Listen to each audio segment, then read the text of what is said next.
¿Recordáis que hace más de un año que os dijimos que a lo mejor nos teníamos que ir de la parcela? Sois muchos los que nos seguís preguntando si finalmente conseguimos las escrituras de la parcela y si nos podemos quedar aquí. Ahora estamos en una situación insostenible. Insostenible porque no se puede vivir sin agua. Y en este vídeo os vamos a explicar los detalles de nuestra situación legal con la esperanza de que esto ayude a gente que se pueda encontrar en situaciones similares.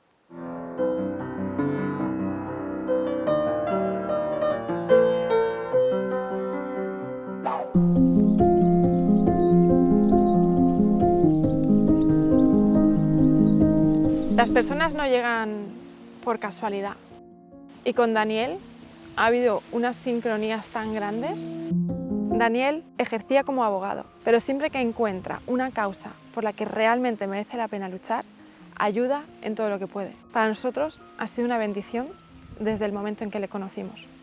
Bueno, Daniel, qué bueno tenerte aquí de vuelta después de un año y medio que nos conocimos. Un año y medio ya pasó así, ¿eh? Volando. Entonces estábamos en una situación súper complicada y llegaste en un momento como caído del cielo para darnos todo ese consejo legal que tanto necesitábamos en ese momento. Cuando nos conocimos aquella noche, que estuvimos charlando hasta las 3 de la mañana. Hasta las 3 de la mañana, sí, sí. Ustedes estaban en un proyecto de trabajo cooperativa con la finca de este señor que les vendió el pedacito de tierra donde estamos ahora, en un momento muy complicado, donde la litigiosidad había empezado ya a ser ya muy notoria, ¿no? Me acuerdo que de todo el trabajo que venían haciendo allá, me acuerdo una cantidad de tomateras que le habían hecho en la finca de este señor. Sí, sí, teníamos casi 2 hectáreas de huerto que habíamos desarrollado con más de 3.000 tomateras de 30 variedades diferentes, además de todos los otros cultivos. ¿Y con cuánta gente? Llegamos a gestionar unos 10 voluntarios. Además, tuvimos que quitar un montón de vídeos de YouTube porque nos contactaban todavía voluntarios para venir y nosotros ya no estábamos en ese proyecto. Claro, yo me acuerdo que cuando me fui, ya a agosto del 2020, y ustedes estaban en el proceso de terminar de darle forma a esta cooperativa que estaban iniciando con este señor que les vendió la tierra, ¿no? Bueno, realmente justo ahí todo el proyecto de cooperativa ya se había desmoronado, porque eso era el plan que habíamos tenido durante todos esos 9 meses que estuvimos trabajando con él. Habíamos comprado este terreno como parte de ese proyecto, pensando en que íbamos a hacer una cooperativa entre todos y nosotros queríamos tener un cachito de tierra nuestro dentro de todo el concepto. Pero lo que sucedió fue que cuando después de 9 meses intentamos presionar para que todo el proyecto cooperativa se llevase a cabo, entonces este señor le dio un vuelco y decidió que ya no quería hacer eso con nosotros. De repente nos veíamos forzados a poder usar solamente el cachito de terreno que habíamos comprado y que realmente habíamos tenido muy desatendido todo ese tiempo, porque la mayoría de nuestra energía había ido al terreno de este señor.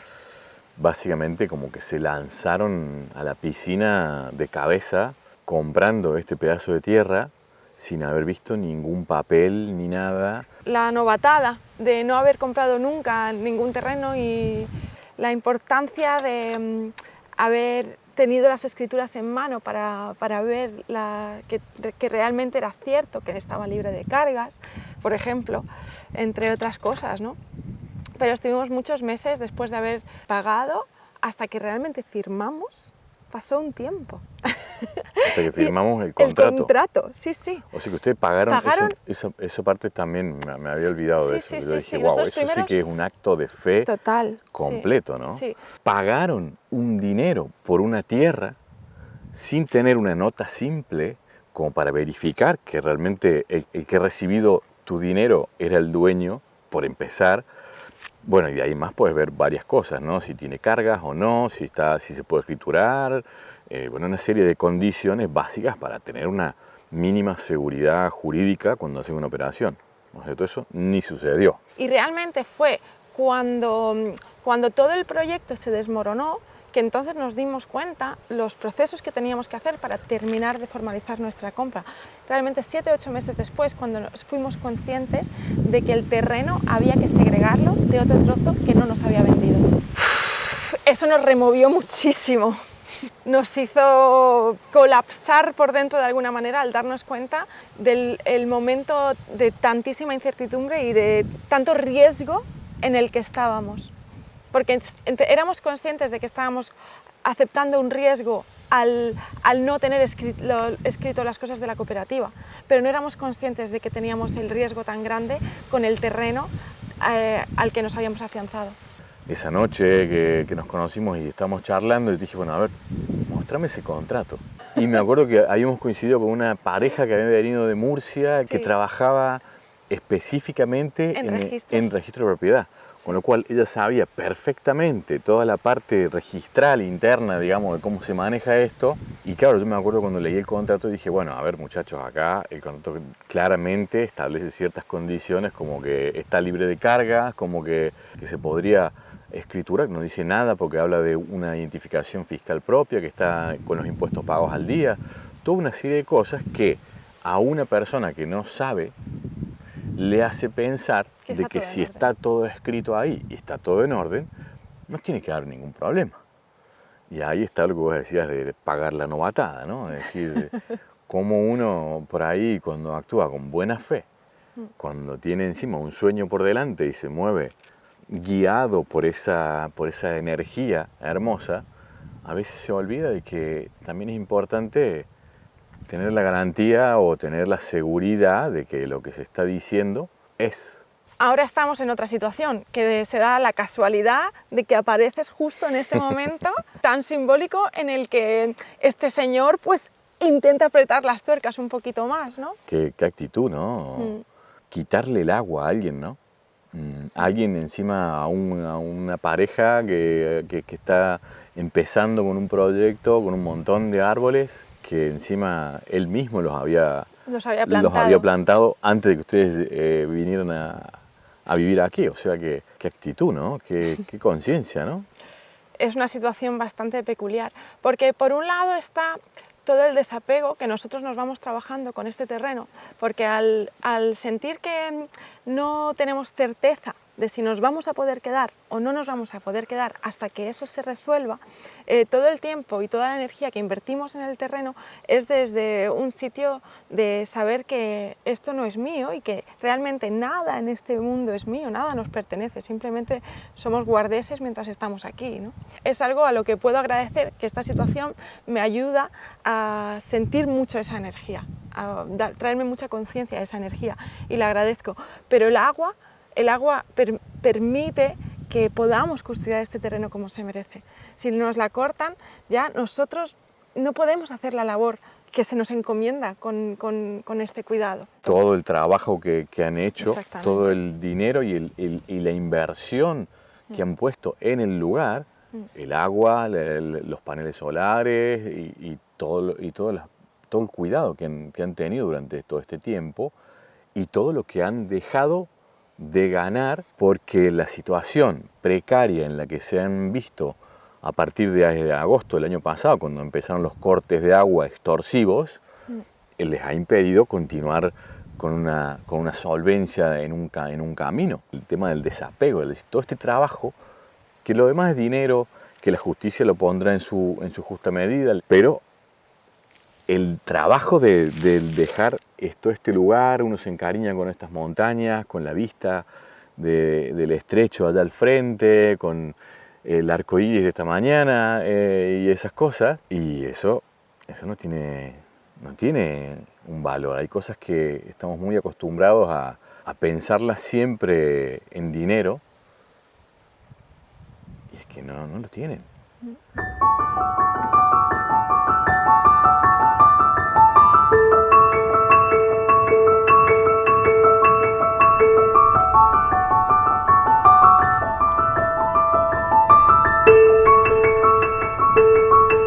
Situación ahora con este corte de agua, ¿qué nos recomiendas hacer? Ustedes compraron una tierra sin saber que en realidad esta parcela no se podía escriturar porque no estaba subdividida, por así decirlo. esta parcela ya tenía riego, tenía agua, está en la comunidad de regantes como una parcela con riego, con lo cual ustedes ya adquieren los derechos que ya tenía del agua y de golpe les cortan el agua. El hecho de que les corten el agua, el propietario mismo que les ha vendido la parcela y que es el que está pretendiendo que ustedes se vayan y él simplemente devolverles el dinero que ustedes pagaron, eso en derecho se llama coacción. Es decir, yo estoy tratando de obligar a otro por algún medio para que cumpla mi voluntad.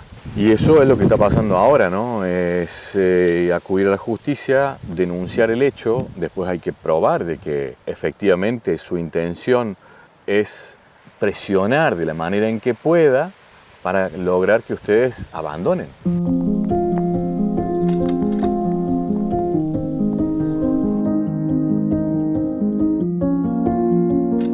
Todo esto lo entendimos muy bien cuando estuviste tú esa noche, que también estaba nuestra amiga Celina, como trabajadora de registro, tenía clarísimo los distintos requisitos que teníamos que cumplir para que la segregación se diese, y eso todo nos lo explicó a nosotros y se lo explicó al dueño. Los requisitos son que se hiciese esa disminución de cabida y que la parcela se demostrase que era un regadío.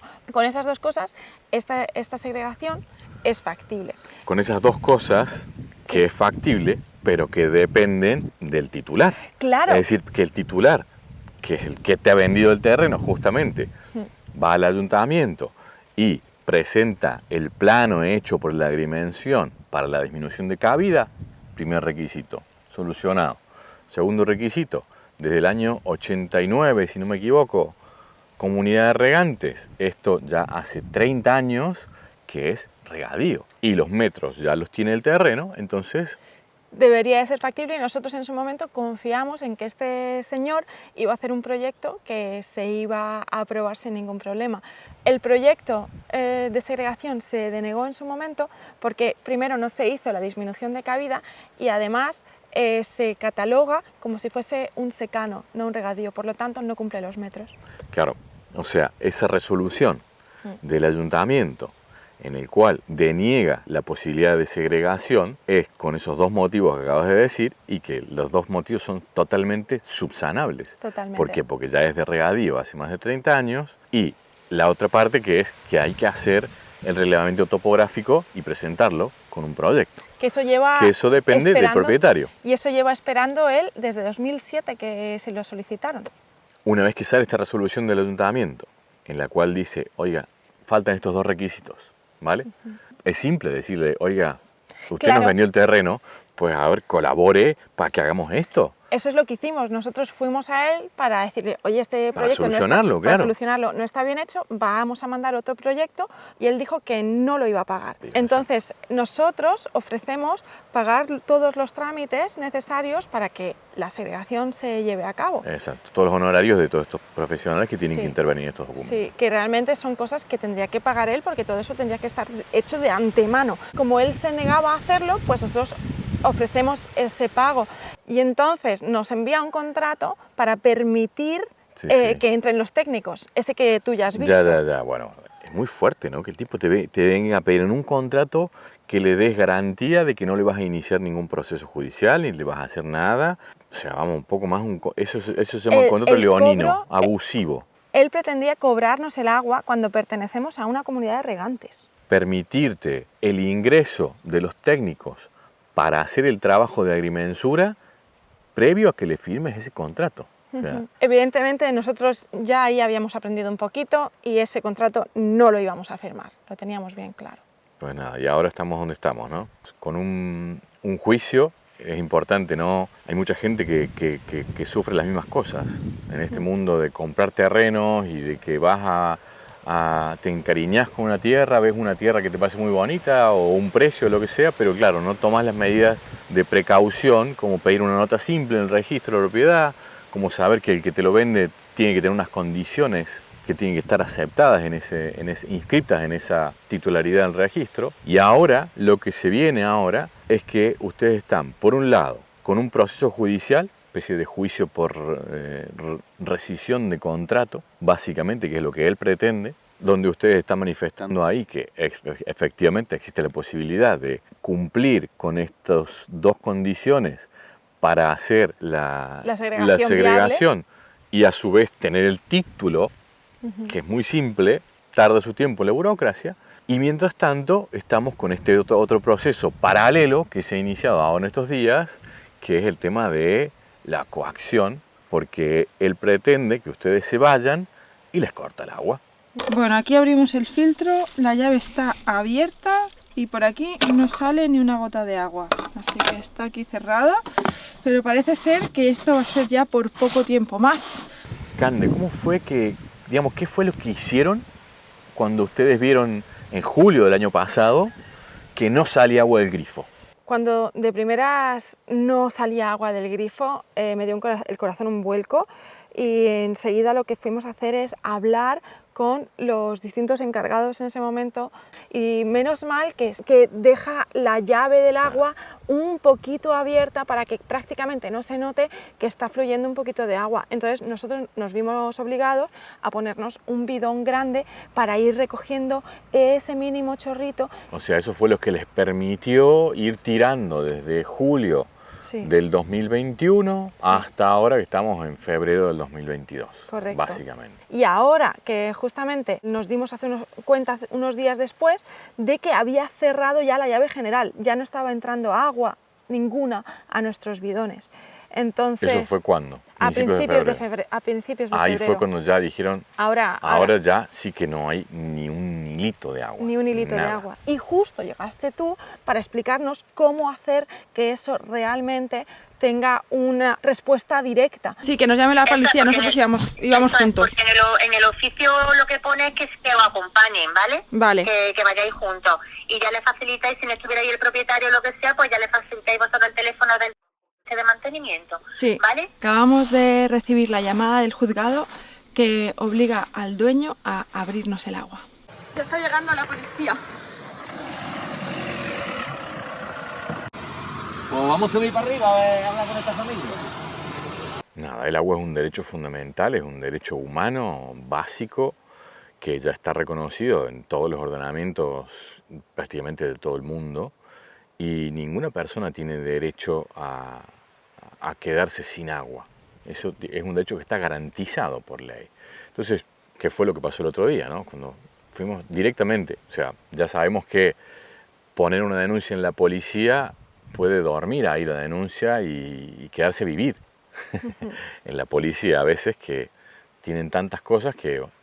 Y aparte el tema del agua, como ustedes han ido una vuelta y tenían ese chorrito, pues no insistieron más. Entonces quedó ahí durmiendo, porque tenían ese chorrito. Pero ya cuando no hay ni un chorrito, ya la cosa se pone violenta, porque no se puede vivir sin agua. Ya has visto que sin bañarte, sin lavar los platos, sin regar las plantas, ¿cuántos árboles se les han quedado sin agua, no han crecido y algunos se han muerto? Ya me dirás tú. Algunos. Pues entonces el juez tiene la obligación de resolver una medida precautoria, medidas urgentes, que es, oiga, restablezca el agua a esta gente, que es un derecho fundamental para la vida, y después ya citar una audiencia y aclarar el fondo de la cuestión de otra manera. Pero lo primero es garantizar de que el agua no falte, que es lo que ha sucedido ahora. Claro. Para eso tuvimos que ir al juzgado, directamente al juzgado. Sí. No valía ir a la policía, había que ir al juzgado de guardia y ahí poner la denuncia solicitando esas medidas cautelares urgentes de que se restablezca el agua temporalmente hasta que se realicen todas las investigaciones necesarias. ¿Qué pasó? Fuimos al juzgado, hablamos con el juez emite la orden al encargado de la finca, porque el dueño no estaba, para que abra el agua. Viene la policía con la orden del juez y el encargado dice que yo no voy a tocar nada. Esa misma noche llegó el dueño de la finca y a los 15 minutos de que viésemos su coche pasar, de repente abre el agua. El encargado, cuando vino la policía, decía que había una reparación en curso, que por eso habían cortado el agua. O sea, lo interesante es que está la prueba, que llega y se ve con la orden, va y abre el agua. Entonces no había ninguna reparación ni nada, era una excusa para decir que estaba cortado el agua porque estaban reparando o haciendo algún trabajo. Quedó en evidencia y eso, vamos, yo soy uno de los testigos que estaba acá en ese momento, ¿no? Pero ahora queda esperar la audiencia de juicio que se va a celebrar ahora en breve, en unos días, y ahí se ventilará toda la prueba y ahí ya se decidirá de una manera ya definitiva, ¿no? Pero lo importante aquí ya no es el tema del derecho al agua, sino es la actitud que ha tenido este señor de venir y cortarte el agua para que te vayas, para obligarte a hacer lo que él quiere, pasándose por encima de la legislación, de los contratos y de las leyes. Candy, a mí me gustaría que cuentes qué diferencia podrías haber notado o hecho si desde el momento inicial esto hubiese estado a tu nombre, vos tranquila, con agua. No sabes la de ideas y de planes que tenemos para el terreno y que nos sentimos como atados con una cuerda para atrás porque queremos avanzar y no podemos. Hay una cantidad de movimientos de tierras que queremos hacer para dejar todo bien estructurado, los bancales, una cantidad de producción que no estamos implementando porque no vamos a hacer esas grandes inversiones tanto económicas como de tiempo, y todo el desarrollo del espacio para albergar alumnado, bueno, hay un montón de proyectos que tenemos en mente para este terreno y que no estamos pudiendo llevar a cabo. Queremos, por ejemplo, justo aquí donde estamos, es una zona donde queremos hacer un estanque. Acá, en este lugar. Aquí en este lugar. Seguramente con ese pequeño laurel en una isleta para los patos. Y el motivo por el que quiero hacer un estanque es sobre todo para la biodiversidad, para que haya un montón de pájaros, de aves, de reptiles que puedan aprovecharse de esa agua y que aumente la cantidad de fauna que hay en la zona que está protegiendo todos los cultivos.